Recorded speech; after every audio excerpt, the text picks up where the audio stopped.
The next section that we're going to look at is called Population Summary, if you look over on that left-hand sidebar.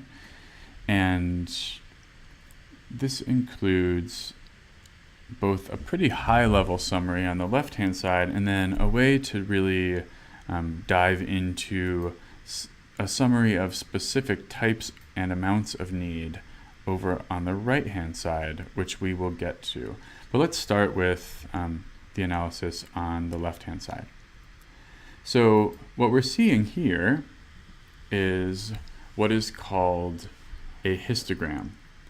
And those of you who have done any amount of data analysis or looking at statistics are probably pretty familiar with a histogram, and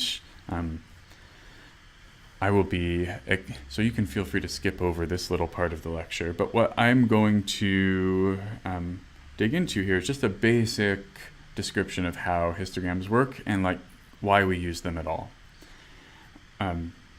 So this histogram you'll see, and most histograms look something like a mountain. You'll see across the x-axis, which is the axis at the bottom, we have the different scores on the support needs index. And what this entire histogram is showing, in fact, either of these two graphs right here are showing us the distribution of scores on the support needs index. For the SIS assessment, the support needs index is a global one-number score that is generated based on responses to a number of different questions. So if you listened to the first summary, so all of the questions that fall into these areas that I've highlighted here are combined to create the to create the support needs index. And that total score is what we're seeing here. So the support needs index is a pretty global indication of the level of support needs that a person has.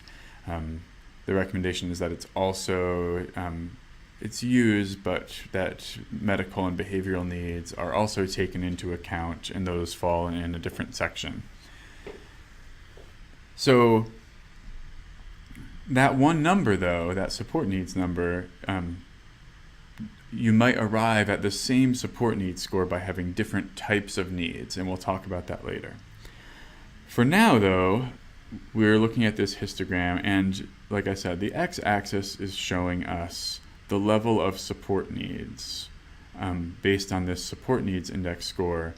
So, and then the y-axis is showing us the number of people who had a score in a given range. So we are going to, let's see, so I'll change the number of bins here a second.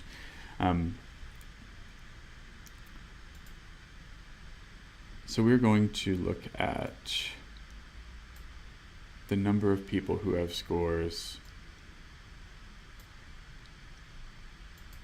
in a given range. As you can see in this chart settings, we can actually change the number of bins and zoom in and out to show intervals of different scores that are either narrower, which means that we're looking at a smaller range of scores in each of these bins, or that are wider, and we'll start with this wider view, and that's showing us a broader range of scores in each of these bins. So what this is showing us is that there are 429 people with scores in a range of just over 60 down to somewhere closer to 50, and the mean or the average score in this range is 58.1. Similarly, there are 955 people who have scores in this next range, and the average score in that range is 66. etc. So it just gives us a way of looking at how many people have scores that fall in a given range. And like I said, so if we had really tall bars over here on the left-hand side, that would mean that we had a lot of people who had scores in this lower range. Whereas if we had people with really high bars over on this right-hand side, that would show us that we have a lot of people with scores in this higher range. Usually, scores, end up sort of going to the middle, and they end up in a middle range. And that middle range, when that happens, and there is, what's called the bell curve, that's what's called a normal distribution. So you may have heard people who talk about data talking about a normal distribution. A normal distribution is something that looks like this. So this green line right here is what's called a density line. And when people talk about a bell curve, what they mean is that it's this kind of normal distribution curve that looks like a bell. What this is showing us right here is that the actual scores here, this is how that compares to a normal distribution. So we have some more scores falling out here than would be in a normal distribution, and we have fewer scores falling up here in the high range, and then we have also some more scores just above the mean, right?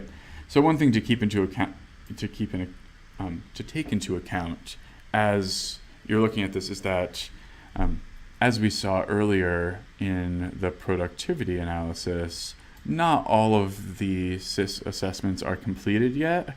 So this look is not an accurate view of the entire population yet in Michigan. We'll have to wait for all of the assessments to be completed before that's the case.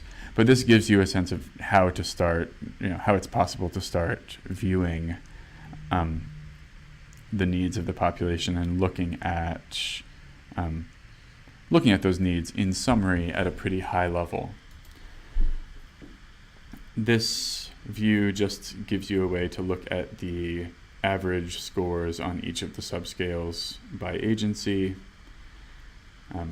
which is another pretty high level summary.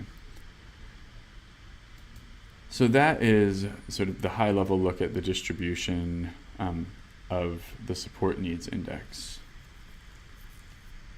As I said before, this support needs index is really one number. And we also saw that there are a lot of different life areas that are assessed as part of this assessment. And there's a lot of relevant information about needs that fall into each of those areas of life. And so one of the things that people wanted to be able to do was to look at that detail level of specific types of needs and level of need that people might have. So what we have over on the right-hand side is something that starts to allow us to dig into and to understand the much more nuanced detail of specific sections of the SIS. And like we said before, so here we have everything in section 2. These are the different areas which comprise that support needs index score, but here we're allowed to jump in and look at particular items in those areas. So let's start off for now, so let's jump into community living, let's say. So that's one area. And we can look then at this table, and this will show us all of the different questions that fall into this community living area, right? We could select any of the areas that are in section 2. We're just starting with this one. So we have here, these are all the questions from that area, and what's shown in this table is the average score for everyone in the state, and then also the average score for this particular item at each of the PIHP regions. And then the pink bars here and these numbers here correspond to the variation in scores across the entire state. So which are the questions that have the greatest variation in responses, and that's shown by the standard deviation, and those are shown in descending order. So let's say that we wanted to really start to understand a specific item in here. So let's look at transportation. So as I said before, like this average score of 4.5, or this average score for transportation across the state of 7.6, that average score is made up of quite a number of people who have maybe high needs, maybe low needs, and then maybe needs that fall somewhere in the middle. And you really can't get that information out of this 7.6 average number.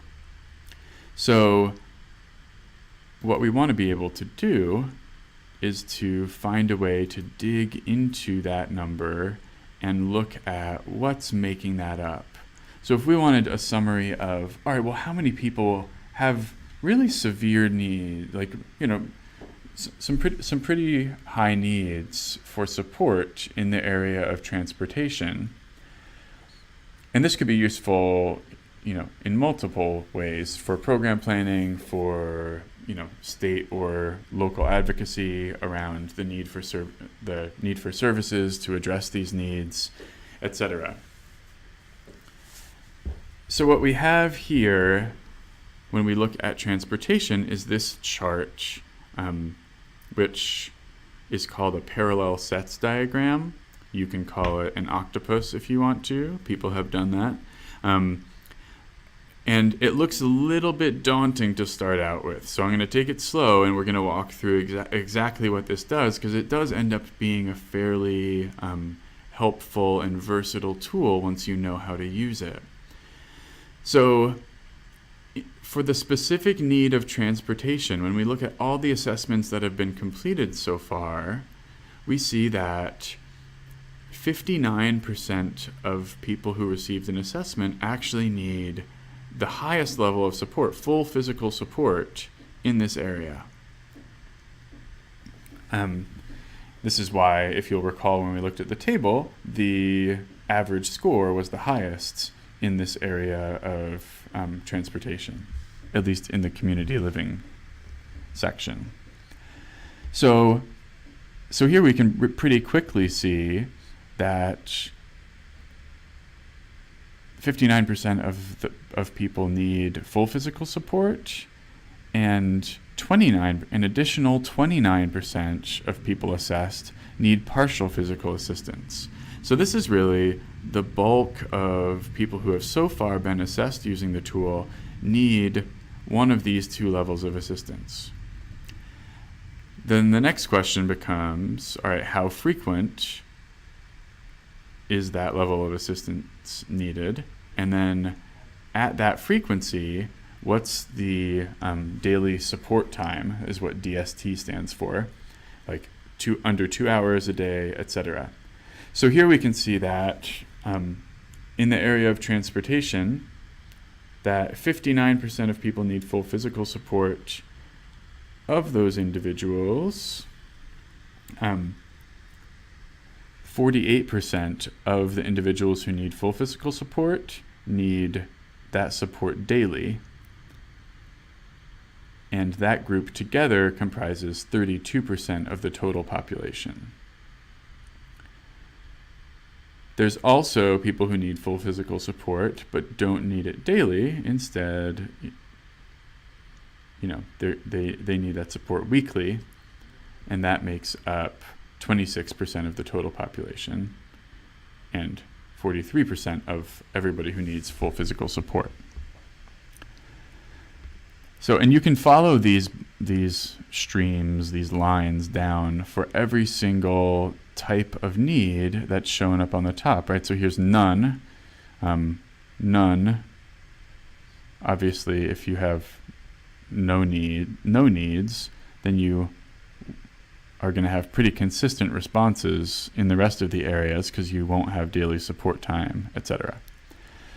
But you can also look at coaching, people who need that, and monitoring. And these are all just different types of support that are needed. The other thing that you can do, so let's say that instead of starting up here with the type of support that's needed, let's say that we wanted to really break it down into how frequent it is and then look at the type of support. You can actually take this, drag it up to the top, and start with the frequency at the top, and then break it down into number of hours, regardless of the type of support. So here we're just grouping things into people who need daily support and weekly support, and then the much less frequent monthly support. And then we're able to break those down into how much time per day, etc. So all of these different sort of variations and possible interactions, especially when we start talking about that you can break every single question that's asked down into its constituent parts and see how many people have what type of need at what frequency and for what amount of time, and get a pretty quick and broad view of the number of people in the population who have that need. So that is the parallel sets graph, and if you contract this bar up here and just make it collapse by clicking on the minus sign up in the corner, and you can do that for most of these if you want to sort of some more space on the screen, you'll see that the same functionality that we have for section 2 and all of the areas of that, we also have for section 3, which is the protection and advocacy section. So for this one, a lot of these areas are more relevant to self-determination and advocacy for oneself. So this allows you to jump in and look at, so for financial management, how many people have what level of support need, etc. So all of that is also available on this page.